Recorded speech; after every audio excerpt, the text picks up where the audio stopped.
Hi everyone, welcome back to my channel. This is Cami with you, and in today's video I wanted to show you my new watercolor palette by White Nights. I have actually two of this. One is smaller one is this one, and if I get the chance, I will try to make both in one video, otherwise it will be two separate videos. So I got this back in January, and finally I got the chance to share with you. This was actually a gift gifted to me by my sister, so thanks to her. I've been looking for this palette since long time, and finally when I found it, she actually gifted to me this. So I'm gonna show you. This is the, I think right now they have the biggest palette is this one, which is 35 pans inside. And this is metallic palette, beautiful lilac color, and inside it comes of course with this swatching sheet paper, and then with this beautiful pens, very beautiful colors, and it has even white in it. So yeah, it's much more smaller and more sturdier than the previous one that I had. I have I'm gonna show you the old palette I have from White Nights. That one is kind of a bulky, so this is the old one. As you can see, it's kind of quite bulky and plastic, and this one is metal. So just a comparison like that. So it's much smaller. You can fit 36 pans in here, and here 35. So as you can see, a lot of space saving in this one, as well as I tried to show you like that. So as you can see, this one has kind of an arch as well, so it's much more bulkier like that. So here I have I ordered with the 24 pans here, but I added the rest from my other White Nights palettes that I ordered before. Oops. So as you can see, this doesn't hold the paints, so you have to use like a tackies here to hold them in one place, otherwise they just fall. So there is no way this plastic holds the pens in the place, so you have to definitely use like a tacky gums to hold them. These are not real gums. I'm gonna show you how they look like. So for example, I use it here. This is also White Nights. So this is the magnet one. I have this one. So this is the one tacky. You can remove it easily. It's removable, so you can use this for that kind of palette where the palette doesn't hold. So as you can see, it's very easily removable, and you can just put it back again and stick it. So that's how they're gonna stand secured in one place. Here you have to use something like that on this palette because they're gonna fall. So I keep these pans here and I don't use them much because I have already most of the colors here. I have it already. I'm using them, and they are in my other palettes. So this is kind of my spare pens here. Right now the topic is about this one, so I'm going to demonstrate this one for you. I'm going to swatch on this paper that comes with the palette, and on the separate paper, which is this one. And this is quite cheap watercolor paper. It says 100% cotton, but I can't promise you that it's gonna lay here best because the paper is not the best one. This is the actually the copy that I did from my World of Warcraft coloring book. I copied this one in my printer. It's an inkjet, so I was trying to see how different mediums gessos would react, and I didn't continue because as you can see, they bleed. The ink of my printer, it's bleed. So when I applied the gesso, because I was trying to figure it out how I could use watercolor with my printer, but it didn't work out. I think it depends on the paper as well. So again, I am digressing, I'm sorry about that. So I already drew some lines here to separate where I'm going to apply the paint. I apologize, it's not straight because I really don't mind that it's not straight. These black lines that I applied on purpose so that we can see how much paints are transparent, because you know, usually on the watercolor everyone looking for transparency, and this is what it's about the watercolor, because it's a transparent medium, and some of them are semi-transparent and some of them can be opaque like a gouache type. So we'll see how much they are transparent. Of course, on the labels it's mentioned which one staining, which one transparent, but still it's different when you try it yourself. So it's quite difficult to get them out, but you just need to push this steel here that it holds it, and then you can put it back again. So this is one of the paints. I'm going to remove the labels again and stick them on this paper. This is a bit thicker than the office paper, so I'm gonna keep the labels as usual for the information that we have here. So as you can see, it says PY3, which is yellow, and PG36. 3 stars means it's light fastness. The square means it's transparent, and this triangle half filled means it's like a semi staining kind of. So yeah, I'm going to quickly remove the labels and stick them on the paper. I'm going to fast forward, and then when it comes to swatching, I'm gonna make it real time so you can see how watercolor works. Okay, so let me first write down the names of the colors, and then I'm gonna get back to recording. Okay, so I am done, and I of course did a mistake. I'm gonna show you that mistake. So this is how I put the labels in here so that easily I can know the information about it. And these are the paints.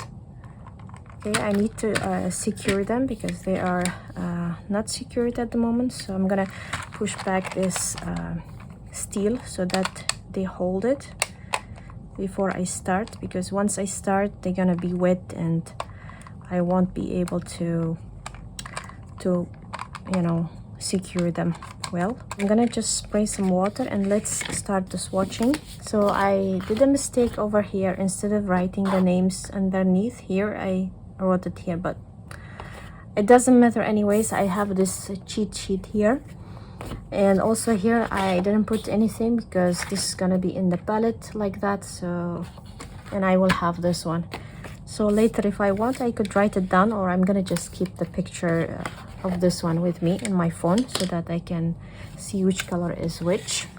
So I'm gonna spray the paints like so, and as you can see, some of the paints actually still wet, or maybe it's because of the climate that I have here, it's like that.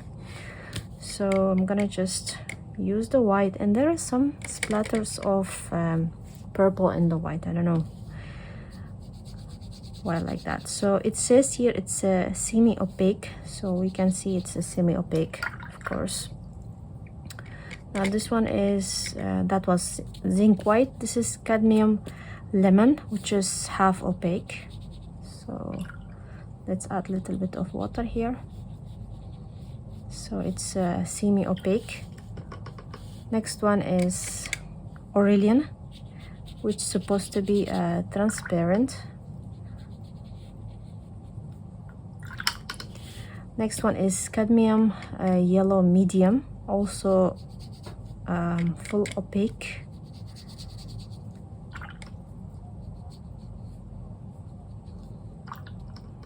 Next one is Naples yellow,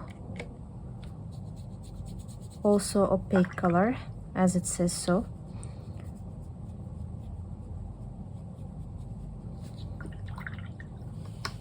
The next one is ochre light.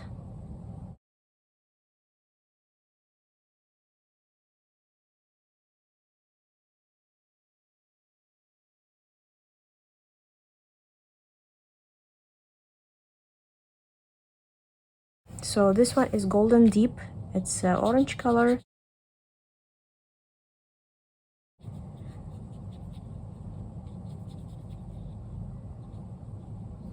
Next is orange, which is semi-opaque. Very nice, beautiful color.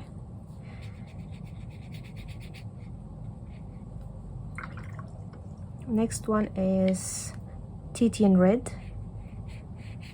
It's supposed to be transparent as well. And remember, the paper that I am using is not the best one, so it's one of my least favorite papers, this one. But for the swatches, I use this because I don't want to use arches for swatch. So this one is geranium red. It's a semi-opaque as well. The cadmium red light was the previous one, and it's granulating one. This one is ruby. Very interesting color too. Transparent, staining.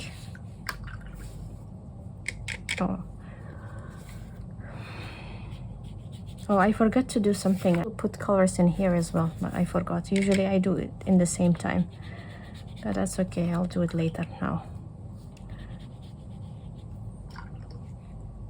This one is Madder Lake red. It's transparent but staining.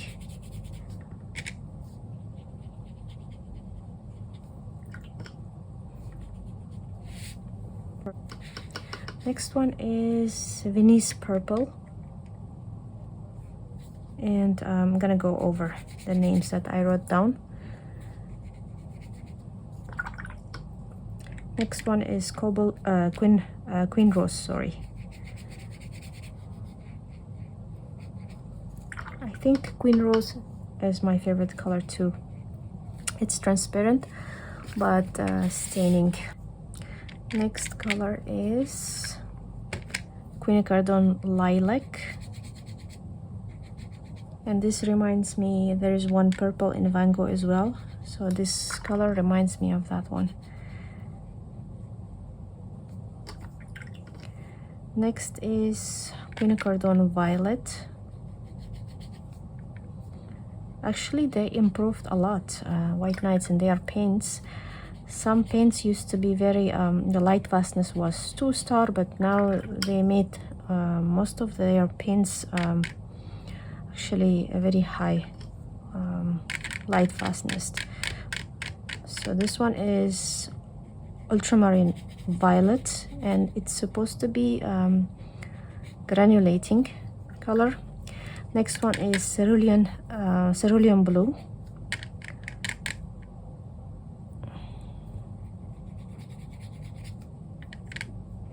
It's also granulating. This one is cobalt, also semi-opaque, cobalt azure blue. It's called in White Nights. So next one is bright blue. It's also transparent, where it's mentioned transparent, but staining color.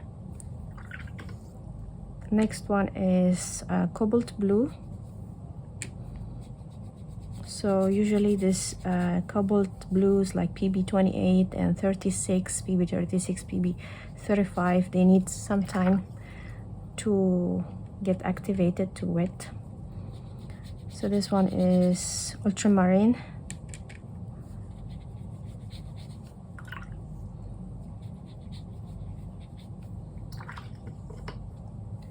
Next one is ultramarine deep, and this is supposed to be transparent, unlike ultramarine.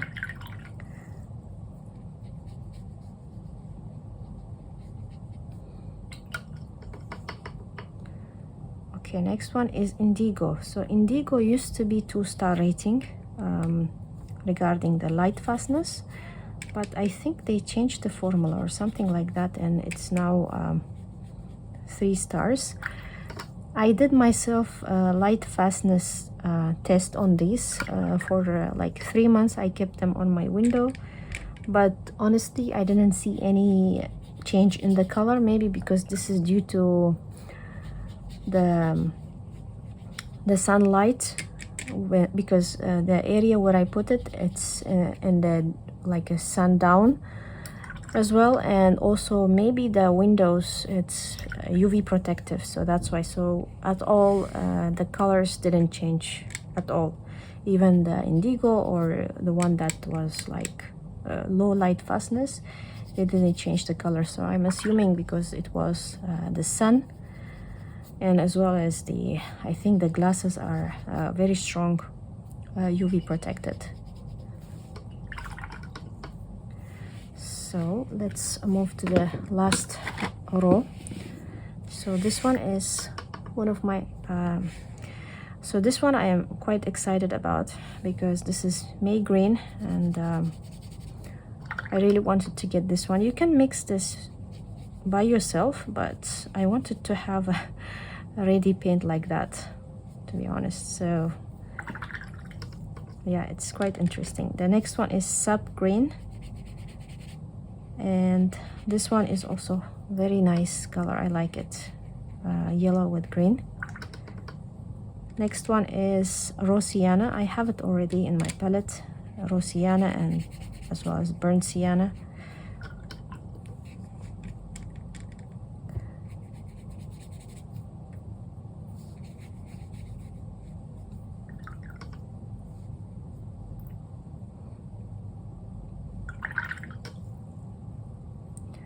So this one is burnt umber. It's a semi-opaque and not staining but granulating.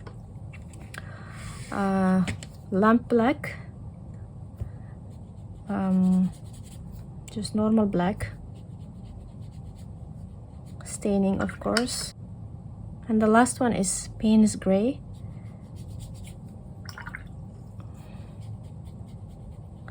And as you can see, it's quite staining too, so like that.